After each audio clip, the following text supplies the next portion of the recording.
Assalamualaikum warahmatullahi wabarakatuh. Perkenalkan, nama saya Dini Afriani, NIM 24107019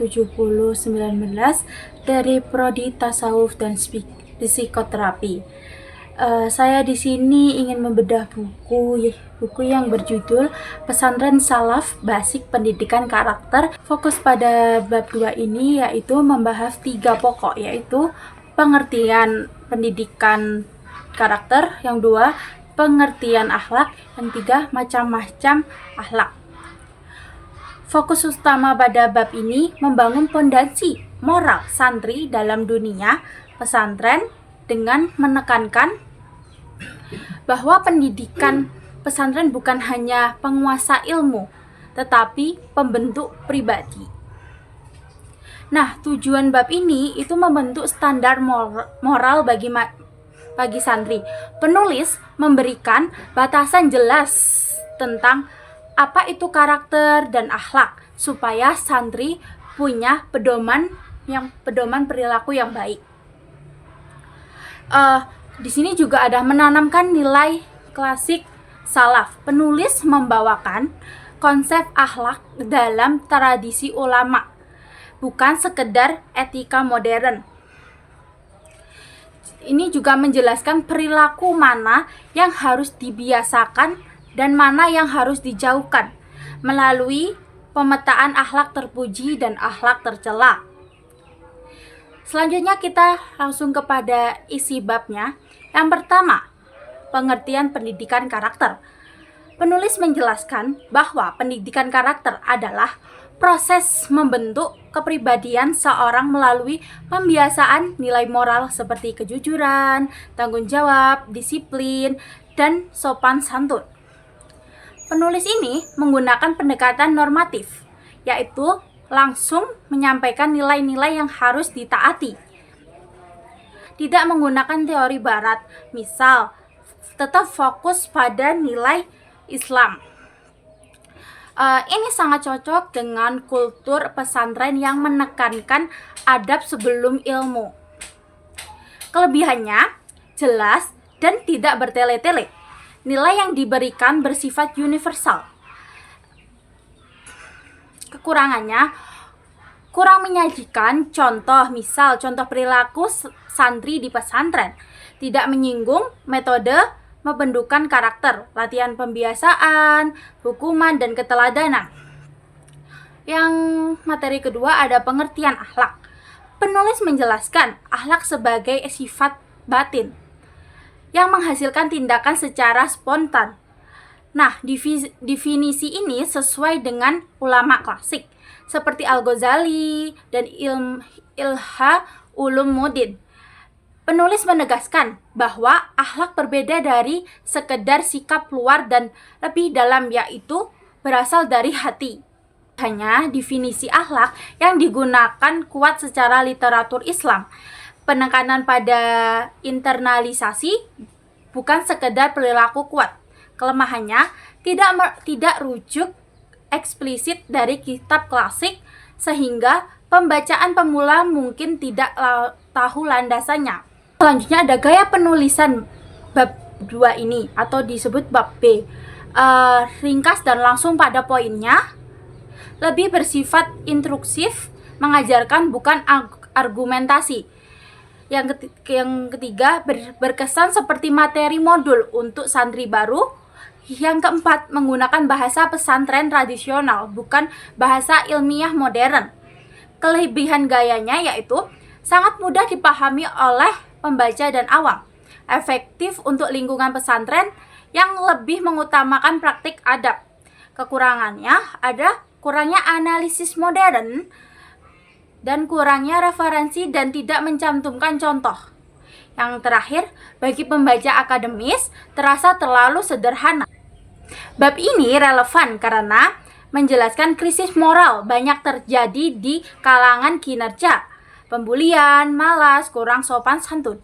Pendidikan modern sering fokus pada akademik, bukan karakter. Kekurangan dan kelebihan bab ini. Yang pertama, materi ringkas dan mudah dipahami, menggunakan nilai Islam yang kuat dan relevan. cocok sebagai pembelajaran akhlak terhadap dasar santri, menekankan pembiasaan dan moral. Kekurangannya, minim rujukan dan contoh konkret. Yang kedua, kurang menjelaskan metode pembinaan karakter. Yang ketiga, tidak mencantumkan dasar dalil, ayat hadis, ayat Al-Quran atau hadis. Yang keempat, hanya bersifat deskripsi belum analisis. Jadi, bab B ini atau bab 2 berfungsi sebagai fondasi moral dalam buku pendidikan pesantren. Isi bab sangat penting untuk memberikan arah perilaku dan mencerminkan tujuan pesantren membentuk manusia berilmu dan berakhlak. Walau masih sederhana dan minim, kajian ilmiah modern bab ini cukup efektif untuk pembelajaran akhlak dasar karena bahasanya mudah, kategorinya jelas, langsung pada intinya dan nilai moral. Nah, itu dan sekian dari saya dan teman saya. Apabila ada kurang lebihnya, kami mohon maaf sebesar-besarnya. Wassalamualaikum warahmatullahi wabarakatuh.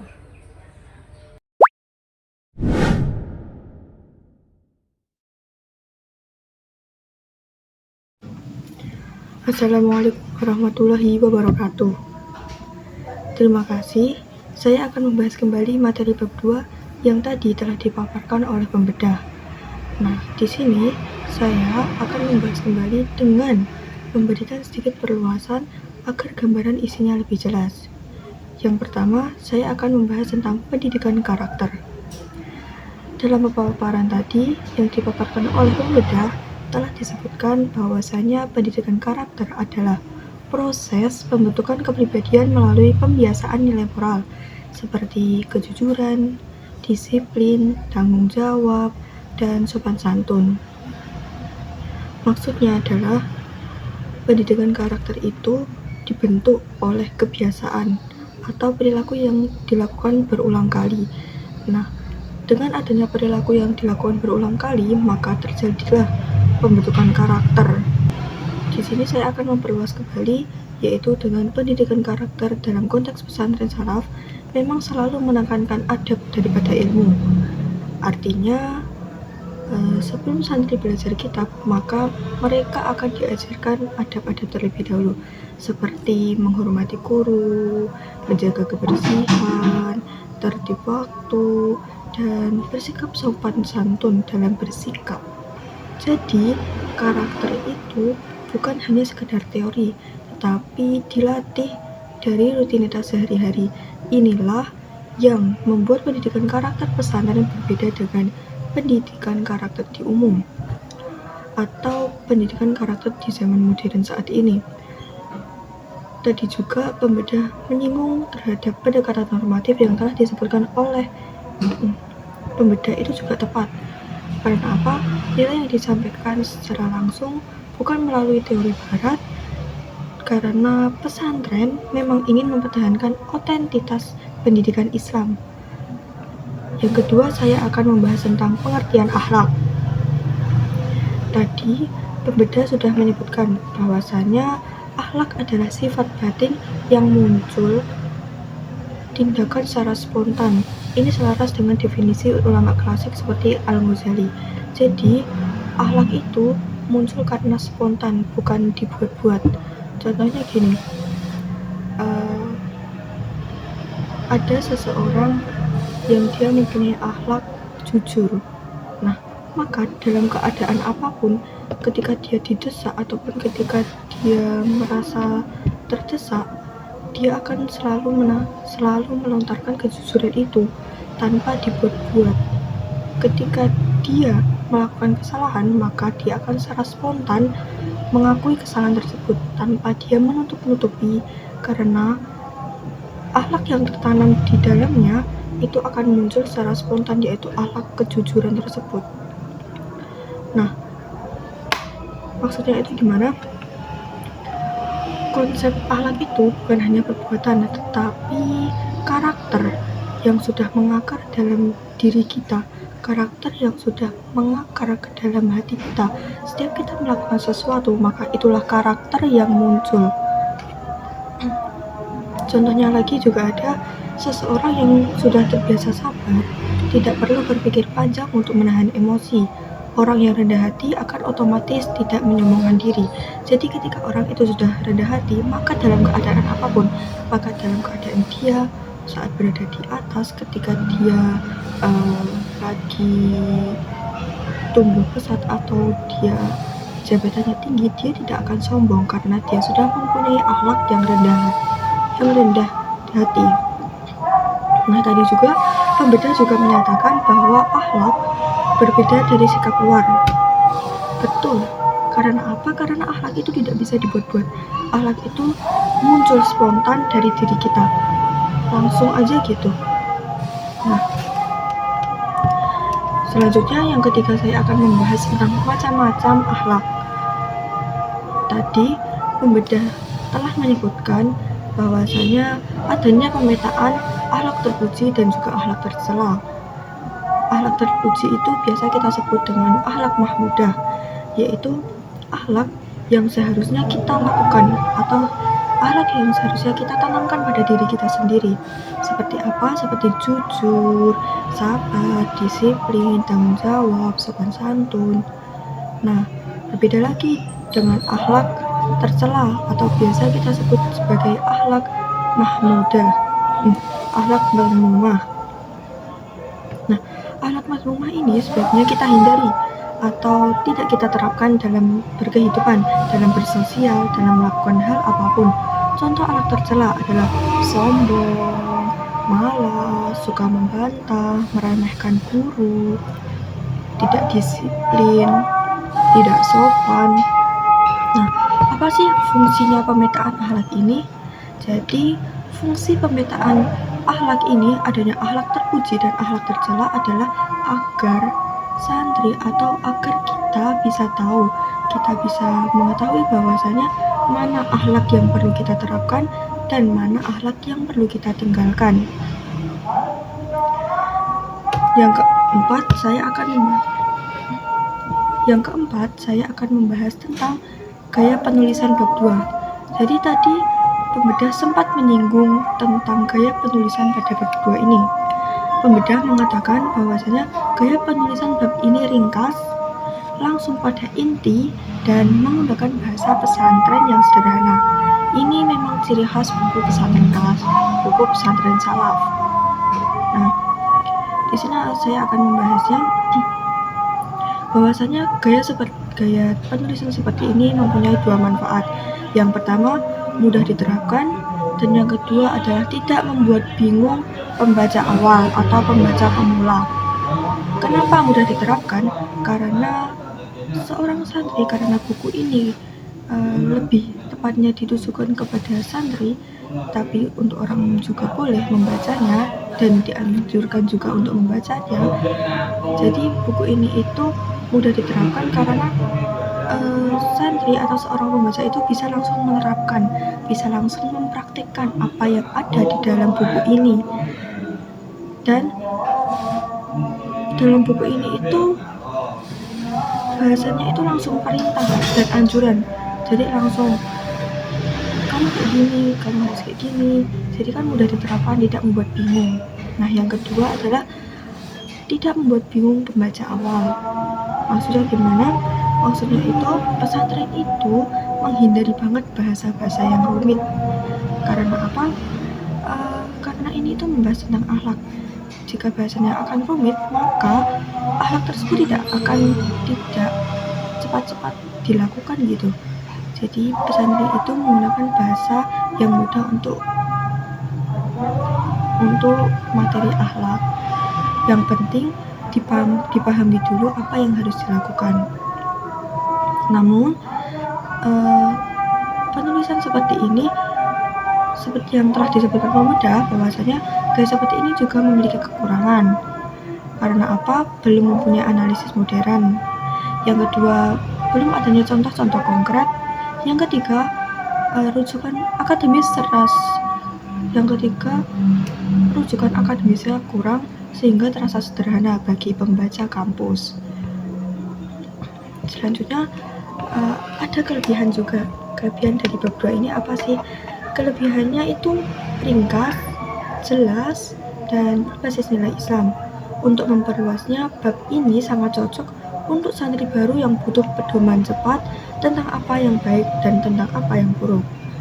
Sementara kurangnya dari bab ini adalah minim rujukan, minim contoh, dan belum ada dalil ayat atau hadis yang juga memang membuat bab ini terasa seperti pengantar.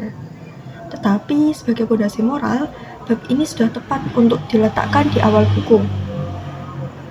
Jadi, setelah saya membahas bab 2 ini yang telah dibacakan oleh pembedah, saya mempunyai kesimpulan bahwasanya secara keseluruhan apa yang dipaparkan pembedah tadi memang memaparkan isi bab 2 yang fokus pada pembentukan karakter dan akhlak santri.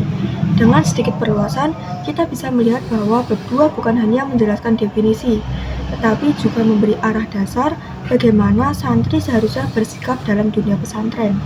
Meskipun sederhana, bab 2 ini berfungsi sebagai fondasi agar santri memiliki standar moral yang jelas sebelum memasuki materi-materi yang lebih berat. Baik, mungkin ini pembahasan dari saya. Kalau mungkin ada kurangnya, mohon maaf. Terima kasih juga kepada pembedah. Wassalamualaikum warahmatullahi wabarakatuh.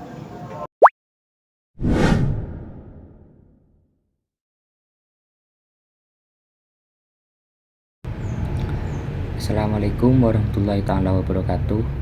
Perkenalkan, nama saya Nur Anwar, NIM 24107018. Di sini saya sebagai pembedah ingin melanjutkan dari teman saya Dini Afriani dengan buku Pendidikan Karakter dalam Konteks Pesantren Salaf, di mana bab-bab tersebut yang saya ambil yaitu karakter dan akhlak. Di situ ada subbab tertentu. Yang pertama, pengertian pendidikan karakter, dan pengertian akhlak. Yang ketiga, macam-macam akhlak. Nah, di sini saya diberi tugas dengan macam-macam akhlak. Subbab yang berjudul macam-macam akhlak menjadi bagian penting dalam buku karena memberi pemahaman tentang klasifikasi akhlak dalam perspektif Islam. Penulis mengawali dengan dasar pembagian akhlak menjadi dua, yaitu akhlak mahmudah terpuji, yang kedua akhlak mazmumah yang tercela. Pembagian ini selaras dengan ilmu akhlak klasik dan umum digunakan dalam literatur pendidikan pesantren. Pada bagian ini, menulis menjelaskan lebih rinci mengenai akhlak mahmudah, yakni akhlak yang baik dan diperintahkan oleh ajaran Islam. Penulis juga memberikan beberapa sifat-sifat akhlak mahmudah, di antaranya amanah, dapat dipercaya, sidik, benar dan jujur, tawaddu, rendah hati. Pada penulisan memberikan definisi setiap sifat dasar ayat atau hadis, serta menjelaskan sosial dan moral mengenai mengapa setiap sifat penting dalam kehidupan manusia. Struktur dan pendekatan penulisan menggunakan pendekatan deskriptif, memberikan definisi akhlak satu persatu. Yang kedua, religius normatif, memperkuat penjelasan dengan ayat Al-Quran dan hadis. Yang ketiga, aplikatif, memberi contoh konteks kehidupan umat Islam masa kini, seperti amanah dalam tugas, sabar dalam ujian hidupnya, sehingga pemaaf dalam pergaulan sosial. Pendekatan ini menunjukkan bahwa penulis tidak hanya menjelaskan teori, tetapi juga menekankan fungsi akhlak sebagai pembentuk karakter. Analisis kritis subbab. Bagian ini memiliki kekuatan, yaitu lengkap dengan uraian setiap sifat akhlak. Yang kedua, didukung referensi atau footnote dari buku Islam klasik maupun modern. Yang ketiga, memiliki relevansi kuat dengan pendidikan karakter dan konteks pesantren. Namun, ada beberapa catatan evaluasi. Yang pertama, tidak dijelaskan secara rinci contoh akhlak mazmumah.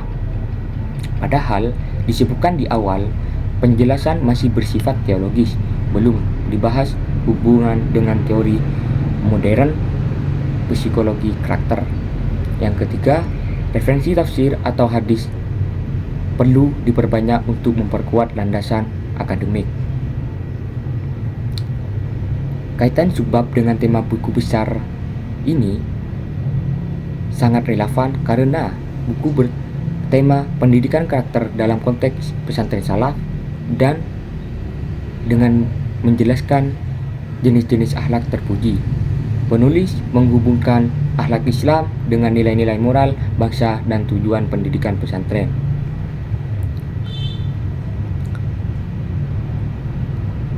Jadi kesimpulannya, subbab macam-macam akhlak memberikan gambaran yang jelas mengenai konsep akhlak mulia menurut Islam.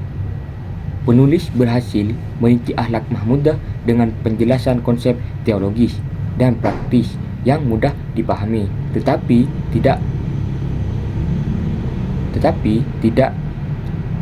dijelaskan dengan contohnya.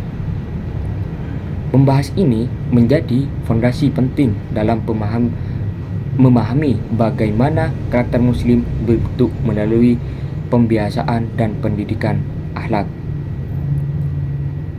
Mungkin dari saya sekian, terima kasih.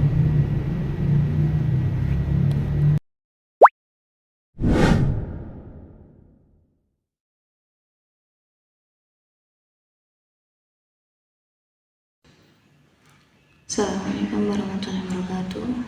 Perkenalkan, nama saya Mutia Dina, NIM 24947020. Di sini saya sebagai pembahas dari subbab materi yang dijelaskan teman saya sebelumnya, yaitu macam-macam akhlak. Nah, akhlak dalam Islam mencangkup seluruh perilaku manusia yang bersumber dari nilai-nilai ajaran Al-Quran dan Sunnah. Akhlak tidak hanya mengatur hubungan manusia dengan sesama, tetapi juga hubungan dengan Allah Subhanahu wa Ta'ala dan dengan diri sendiri. Secara umum, macam-macam akhlak dapat diklasifikasikan sebagai berikut. Nah, yang pertama adalah akhlak kepada Allah Subhanahu wa Ta'ala. Akhlak kepada Allah merupakan fondasi utama kehidupan seorang muslim. Akhlak ini tercermin dari sikap keimanan, ketakwaan, dan kepatuhan terhadap segala perintahnya, serta menjauhi larangannya. Bentuk akhlak kepada Allah antara lain seperti beribadah dengan ikhlas, bersyukur, dan nikmat yang diberikan kepada Allah dengan bersabar atas ujian, bertawakal setelah berusaha, serta senantiasa berdoa dan mengingat Allah dalam setiap keadaan. Di pondok pesantren salaf, akhlak kepada Allah ditanamkan melalui pembiasaan ibadah seperti sholat berjamaah, mengaji, zikir, dan riyadhah.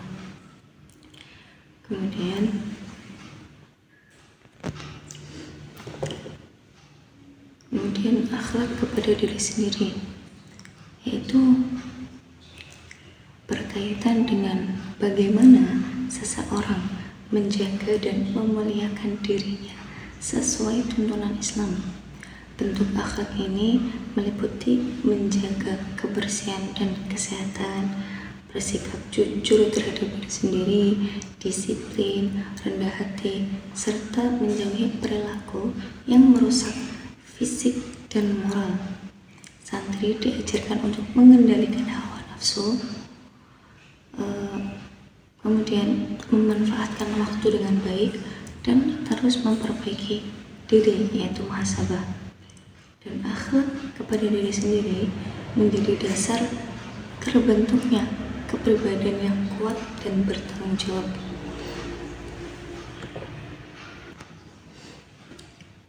Dan selanjutnya, akhlak kepada sesama manusia. Akhlak ini mencangkup sikap dan perilaku dalam hubungan sosial. Akhlak ini antara lain berupa sikap saling menghormati, tolong-menolong, jujur, adil, sabar, rendah hati, serta menjaga lisan dan perbuatan agar tidak menyakiti orang lain.